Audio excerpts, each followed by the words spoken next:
जय हिंद, सलाम, स्वागत। छोटी सी सूचना आप सभी के लिए दिल्ली यूनिवर्सिटी की तरफ से नहीं बल्कि दिल्ली में स्थित एक स्टेट यूनिवर्सिटी है, अंबेडकर यूनिवर्सिटी, उसकी तरफ से आई है।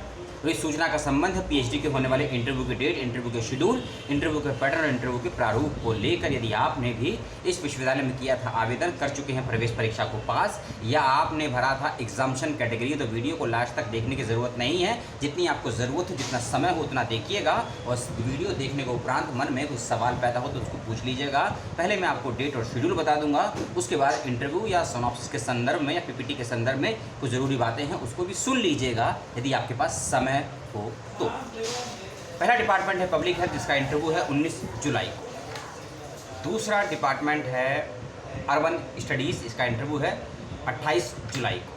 तीसरा डिपार्टमेंट है एजुकेशन, इसका इंटरव्यू है 25 जुलाई 2022 को। इस बात का ध्यान रखिएगा। तीसरा डिपार्टमेंट है हिंदी, 25 जुलाई को इसका भी इंटरव्यू रखा गया है, ठीक है। और एक ही दिन में सभी बच्चों का इंटरव्यू है। हिंदी डिपार्टमेंट में 75 बच्चे बुलाए गए। अगला डिपार्टमेंट है इकोनॉमिक्स, इंटरव्यू की डेट है 28 जुलाई 2022। समय सभी का अलग अलग है, नोटिफिकेशन में समय दिया गया है, नोटिफिकेशन आपको मिल जाएंगे वेबसाइट पर, इसका ख्याल रखिएगा। अगला डिपार्टमेंट है डिपार्टमेंट ऑफ हिस्ट्री, इसके इंटरव्यू की डेट है 25 जुलाई 2022, इसका ध्यान रखिएगा। और साथ ही साथ में 25 के साथ साथ 26 जुलाई और 27 जुलाई को भी हिस्ट्री के इंटरव्यू होंगे, 25, 26, 27 जुलाई को। अगला डिपार्टमेंट है मैथमेटिक्स, मेरा फेवरेट, 25 जुलाई को इसका भी इंटरव्यू रखा गया है। टाइमिंग सभी के अलग अलग है, शिफ्ट के अकॉर्डिंग, एग्जामिशन और एंट्रेंस की अलग अलग कैटेगरी के बेस पे। अगला डिपार्टमेंट है मनोविज्ञान यानी कि साइकोलॉजी, इसके इंटरव्यू की डेट है 28 जुलाई और 29 जुलाई 2022 में। लास्ट डिपार्टमेंट है वुमेन्स एंड जेंडर स्टडीज़, इसका इंटरव्यू है 29 जुलाई 2022 को, इसका ध्यान रखिएगा। कुछ डिपार्टमेंट अभी ऐसे हैं जिनके इंटरव्यू का शेड्यूल नहीं आया है, जैसे कि परफॉर्मिंग स्टडीज़ का एग्ज़ाम नहीं हुआ है, आर्ट एंड क्रिएटिव राइटिंग का एग्ज़ाम नहीं हुआ है, विजुअल आर्ट का एग्ज़ाम नहीं हुआ है, फिल्म स्टडीज़ का एग्ज़ाम नहीं हुआ है, मैनेजमेंट का शेड्यूल अभी आया नहीं है। उसके अलावा है ह्यूमन इकोलॉजी का शेड्यूल नहीं आया है, डेवलपमेंट स्टडीज़ का शेड्यूल नहीं आया है, इंग्लिश डिपार्टमेंट का शेड्यूल नहीं आया है, सोशोलॉजी डिपार्टमेंट का भी शेड्यूल नहीं आया है। इन डिपार्टमेंट का भी शेड्यूल नहीं आए हों, जैसे शेड्यूल आएगा आपको हम बता देंगे, इंक्लूडिंग इंग्लिश का भी शेड्यूल नहीं आया है। तो जिन डिपार्टमेंट का शेड्यूल आया है, डेट मैंने आपको बता दी है, सभी के इंटरव्यू की टाइमिंग अलग अलग है।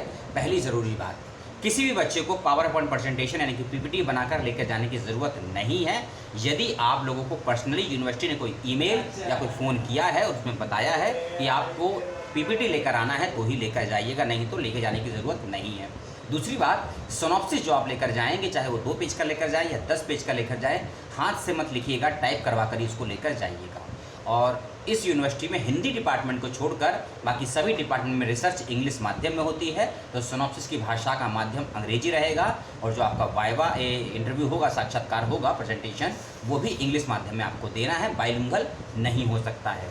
एक और बात, जो बच्चे एंट्रेंस क्वालिफाई करके इंटरव्यू के लिए पहुंचे हैं और जो बच्चे एग्जाम्प्टेड कैटेगरी की तरफ इंटरव्यू के लिए पहुंचे हैं, सभी के इंटरव्यू की डेट्स और टाइमिंग अलग अलग है। खासकर टाइमिंग का ध्यान रखिएगा। यदि आप अपने टाइमिंग पर एब्सेंट हो गए तो आपको बाद में दोबारा मौका नहीं मिलेगा, इस बात का भी ख्याल रखिएगा। हर डिपार्टमेंट ने हेल्पलाइन के लिए अपना एक ईमेल आईडी और एक फ़ोन नंबर दिया है। ऑफिस का फ़ोन नंबर है और डिपार्टमेंट की ईमेल आईडी है, और कौन सी डिपार्टमेंट की कौन सी ईमेल आईडी है, कौन सा फ़ोन नंबर है, ये जानकारी भी आपको नोटिफिकेशन में दे दी गई है। नोटिफिकेशन का लिंक आपको वेबसाइट पर मिल जाएगा। यदि खोजने में तकलीफ हो तो कमेंट करके बताइएगा, ये हम आपको बता देंगे। और जिन डिपार्टमेंट का शेड्यूल नहीं आया है, ज़्यादा घबराइएगा मत, उनका भी शेड्यूल इसी वीक में, या मैं कहूँ 23 जुलाई या 24 जुलाई तक आ जाएगा, क्योंकि 25 जुलाई से इंटरव्यू स्टार्ट हो रहे हैं। तो आप लोग परेशान मत होइएगा, अपने सिनॉप्सिस को तैयार कीजिएगा। एक और बात, डॉक्यूमेंट्स, आपका बहुत से बच्चे ऐसे होंगे जिनका पीजी अभी कंप्लीट नहीं हुआ होगा, और खासकर ऐसे बच्चे जिनका पीजी के एग्ज़ाम हुए होंगे, रिजल्ट नहीं आया होगा। यदि आप भी उस कंडीशन में हैं तो अपने फर्स्ट, सेकंड और थर्ड ईयर के ओरिजिनल मार्कशीट और उसकी फ़ोटोकॉपी साथ लेकर जाइएगा। और साथ ही साथ यदि 4th सेमेस्टर के एग्ज़ाम चल रहे हैं तो उसके एडमिट कार्ड की कॉपी साथ लेकर जाइएगा, ठीक है। इसके अलावा यूजी की, 10th की और 12th के सर्टिफिकेट और मार्कशीट को साथ लेकर जाइएगा। यदि ग्रेजुएशन की डिग्री है तो लेकर जाइएगा, नहीं है तो बोनाफाइड या कैरेक्टर सर्टिफिकेट को ज़रूर लेकर जाइएगा। इसके अलावा यदि आप एससी हैं, एसटी हैं, ओबीसी हैं, ओबीसी नॉन क्रीमिलियर है, ईडब्ल्यूएस है, पीडब्ल्यूडी है, किसी भी कैटेगरी में कोटे में आते हैं, तो उसका ओरिजिनल सर्टिफिकेट आपका होना चाहिए। और खासकर उन बच्चों को ध्यान से सुनना है जो बच्चे ईडब्ल्यूएस कैटेगरी में आते हैं।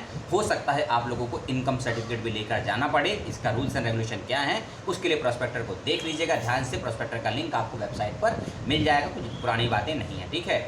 एक और बात, जो आपने सिनॉप्सिस का टॉपिक बनाया होगा ना, उसको चेंज मत करिएगा, क्योंकि अप्लाई करते वक्त में आपने एक एसओपी लगाया होगा, स्टेटमेंट ऑफ पर्पस, उसके अंदर जो एसओपी लगाया था उसकी प्रिंट कॉपी जरूर साथ लेकर जाइएगा।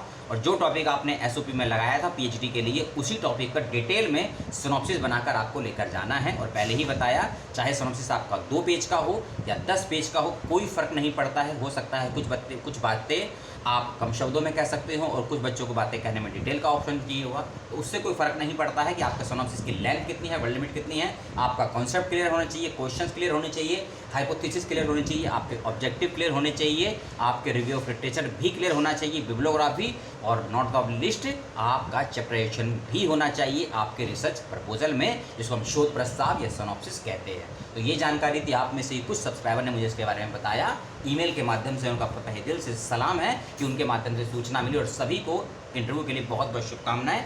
मेरे लिए कोई सुझाव सवाल आपका हो तो उसका भी स्वागत है, और कौन सी बात वीडियो की सबसे बकवास और बेकार लगी उसको ज़रूर बताइएगा। वीडियो को डिसलाइक करिएगा, चैनल को सब्सक्राइब करिएगा, और जो आपके दिमाग में चल रहा हो वैसा सवाल करिएगा। मिलता हूँ आपसे पुनः अगले वीडियो में, शायद जेएनयू या बीएचयू की बात इसमें होगी। तब तक के लिए सलाम सभी को पुनः से।